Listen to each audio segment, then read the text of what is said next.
पूरा उत्तर भारत समेत अन्य राज्य इस वक्त कड़ाके की ठंड की चपेट में है। ट्रेनें लेट चल रही हैं, सड़कों पर विजिबिलिटी काफी कम है, जिससे आम जनता को काफी मुसीबतों का सामना करना पड़ रहा है।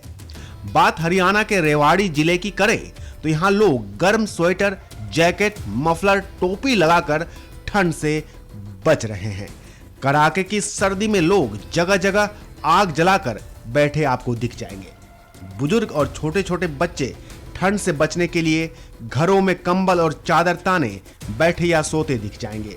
वैसे कामकाजी लोगों को घरों से निकलना उनकी मजबूरी होती है, इसलिए वे लोग मन मार कर कड़ाके की ठंड में गर्म कपड़ों के साथ सड़कों पर निकल रहे हैं।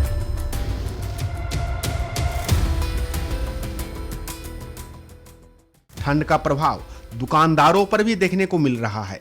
उनका कहना है कि ठंड के कारण काम तो बिल्कुल भी नहीं है, बस आग के सहारे दिन गुजार लेते हैं। ठंड आज सुबह से ही कोहरा इतना ज्यादा था कि विजिबिलिटी 10 मीटर की 9:20 घर से आए तो हाथ एकदम सुन्न हो जाते हैं। ठंड किसानों के लिए ठंड भी जरूरी है। अगर ठंड नहीं होगी तो गेहूं की फसल में बढ़ोतरी नहीं होगी। अगर इस टाइम बारिश हो जाए तो ये सूखी ठंड पड़ रही है, बारिश हो जाए तो वरदान ही साबित होएगी। ठंड भी जरूरी है पर ज्यादा ठंड पड़ रही है। वहीं रेवाड़ी जिले के किसानों का कहना है कि ठंड से किसानों को फायदा होगा, लेकिन अगर ऐसी ही सूखी ठंड पड़ी तो सरसों की फसल में रोग आ जाता है, जिससे फसल के खराब होने का डर बना रहता है। पाला पड़ने से सरसों के बीज पक जाते हैं। वैसे देखा जाए तो किसानों को ठंड में खेतों में पानी देने में समस्या आ रही है। तरह से ठंड और कोहरा पड़ रहा है, फसलों को लेकर कितना नुकसान होगा, क्या फायदा होगा, क्या कहेंगे आप? जो ये फसल है ये सर्दियों की और ठंड की फसल है। इस ठंड में, इस मौसम में ठंड भी ज़रूरी है और ये कोहरा है ये बहुत ही लाभदायक है फसल के लिए, ख़ास तौर पर सरसों और गेहूं के लिए, क्योंकि सूखी ठंड आती है जो जिसमें बर्फ़ जमने की आशंका होती है, उसको रोकने का काम ये कोहरा करता है, जो किसानों के लिए और फसल के लिए बड़ी अच्छी चीज़ है, बहुत बढ़िया चीज़ है। लेकिन एक इसका पक्ष ये भी है कि ज़्यादा अगर कोहरा चलता है और सूर्य दिखाई नहीं देता तो उस समय फसल में जो फंगस की समस्या है उस रोग को आने की बहुत ज़्यादा संभावना रहती है, क्योंकि प्रॉपर धूप नहीं लग पाती है और हवा नहीं चल पाती है, इसलिए फंगस की समस्या का भी इसमें आशंका बनी रहती है। और कोहरा और सर्दी की फसल होने की वजह से ये फसल के लिए लाभदायक है। बाकी आम जन को इसमें समस्या परेशानी भी आ सकती है, क्योंकि चलने में किसी को जल्दी अर्जेंसी है किसी तरह की, उस सूरत में ये नुकसानदायक हो सकता है। लेकिन इसमें भी संभल के चलने की बात है, रोड रास्तों का इसमें ख्याल रखने की ज़रूरत है। और कुल मिलाकर के ठंड की फसल है, ठंड ज़रूरी है। यहाँ की मुख्य फसल सरसों है और गेहूँ है, जो कि ठंड पर ही निर्भर है, क्योंकि किसान को पानी देना पड़ेगा बार बार में अगर ये कोहरा नहीं होगा तो, और पानी इतनी ठंड में दिया नहीं जा सकता।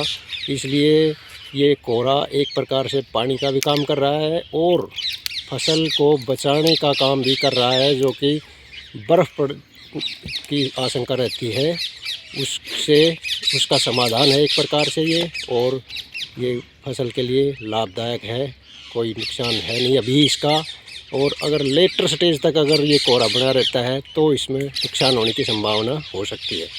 वहीं एक अन्य किसान ने बताया कि पाला पड़ने की वजह से फसल को 10% का नुकसान हो रहा है, क्योंकि फसल को समय से पानी नहीं पहुंच रहा है। आगे और ज्यादा पाला पड़ने की उम्मीद है। उन्होंने सरकार से मदद की गुहार भी लगाई। पाला और जो कोहरा पड़ रहा है किसानों के लिए कितना नुकसानदायक है? फसल में कम से कम 10% नुकसान है। पाला पड़ रहा है, पाला भी जमावड़ा हो रहा है, इससे नुकसान है। कोहरा से भी नुकसान है। फसल में पानी भी टाइम से नहीं पहुंच रहा है और जो है जमींदार को काफ़ी नुकसान है इससे। तो सरकार को इसके बारे में सोचना चाहिए और सरकार ने इस चीज़ का सर्वे करवाना चाहिए। ज़्यादा पाला पड़ने पर और पाला पड़ने की उम्मीद भी ज़्यादा हो रही है, बहुत ठंड हो रही है। और जो है सरकार जो है इसके बारे में जमींदारों को फसल के बारे में ज़रूर कुछ ना कुछ करना चाहिए। पानी भी आप दे नहीं पा रहे क्योंकि पाला ज़्यादा पड़ पानी रहा भी है। लेट हो रहा है, क्यों लाइट आ रही है पर लाइट जो है बीच बीच में कट हो रही है, कोहरे की वजह से, पाला की वजह से, इस वजह से काफ़ी नुकसान हो रहा है काफी इस नुकसान पानी हो से। रहा है, बहुत ज़्यादा नुकसान हो रहा है, आगे का पता नहीं अभी। दूसरी तरफ घने कोहरे की वजह से सड़कों पर वाहन की रफ्तार काफी सुस्त पड़ गई है। हरियाणा के रेवाड़ी जिले में ठंड के प्रकोप ने आम जनजीवन को पूरी तरह से अस्त व्यस्त करके रख दिया है। घने कोहरे की चादर की वजह से लोगों को 50 मीटर से आगे कुछ भी दिखाई नहीं दे रहा है। ठंड से बचने के लिए लोग अलाव का सहारा ले रहे हैं, साथ ही घरों में हीटरों का प्रयोग किया जा रहा है। धुंध कोहरा पड़ रहा है तो लेकर आम जन लोगों को कितनी परेशानी का सामना करना पड़ रहा है। भाई बात यह है कि कोहरा तो सबको थोड़ा परेशान तो करता ही है कि ट्रैफिक के रोड पे चलते हुए है तो उनको कोहरे में दिखाई कम देता है। कोहरा बढ़ता है रात को तो ट्रैफिक चलाने में परेशानी बहुत ज़्यादा होती है ड्राइवर को। और कोहरे से जो हानि है ट्रैफिक वालों को, तो सबको अपना धीरे गाड़ी चलानी चाहिए, आराम से 10 मिनट पहले निकल लें और जल्दबाजी इसमें ना करें चलाने में। रोड एक्सीडेंट होने का खतरा रहता है धुंध की वजह से, आपस में दिखाई नहीं देता। हाँ भैया, आपस में जैसे ओवरटेकिंग करते हैं, सिंगल रोड होते हैं, उस पर गाड़ी चलाने में अगले ड्राइवर को परेशानी होती है। महिला की ड्राइवर गाड़ी धीरे चलानी चाहिए। हाँ, तो भाई सभी आम जन ड्राइवरों से निवेदन है कि अपनी गाड़ी सेफ्टी से चलाएं और अपने सुरक्षित स्थानों पर पहुँचे आराम से। कोहरा ज़्यादा होने के कारण ही ये दिक्कत आती है, भाई गर्मी में तो आती नहीं है। वहीं इस कड़ाके की सर्दी में घने कोहरे को लेकर जिला प्रशासन की तरफ से भी एडवाइजरी जारी की गई है और वाहन चालकों को सुरक्षा नियमों का पालन करने के लिए कहा गया है। कोहरे के कारण रेवाड़ी में ट्रेन भी लेट चल रही है, जिसके चलते यात्रियों को खासा परेशानियों का सामना करना पड़ रहा है। बता दें कि पहाड़ी इलाकों में हो रही बर्फबारी का असर अब मैदानी इलाकों में भी दिखने को मिल रहा है। वहीं दूसरी तरफ बढ़ती ठंड के कारण लगातार तापमान गिरता ही जा रहा है। ऐसा लगता है कि रेवाड़ी में आने वाले कुछ दिनों तक लोगों को शीतलहर से निजात नहीं मिलने वाली है। Bureau report, news 24।